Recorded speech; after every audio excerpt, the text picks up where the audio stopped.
انا لما شفته هو ربنا بيحبه مم. ان هو ينزل في وقت زي دوت ويجيب هدف زي دوت. هو انا وهو نازل ماتش قلت صعب هو ممكن اللي يعملها. والله. والله قلت هو ممكن اللي يعملها، ربنا بيحبه عشان يعملها. يعني سبحان الله. سبحان الله، هي جات له من عند ربنا. الماتش ده فيه لعيبه كتير ربنا كرمهم فيه من زمان. يعني انت مثلا واحد أيوة. من ضمن اللعيبه اللي اكنك عملت نيو لوك.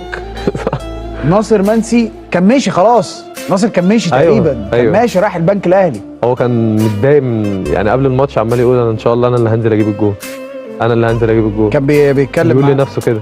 والله هو قاعد معانا انا اللي هكسبكم. يعمل لي كده انا اللي هكسبكم. فانت طبعا ان شاء الله مفيش حد مصدقه. ماشي بالتوفيق ان شاء الله باذن قلت له الله. ان شاء الله. بس الراجل مقتنع بيه قوي بيقول. مقتنع بيه قوي.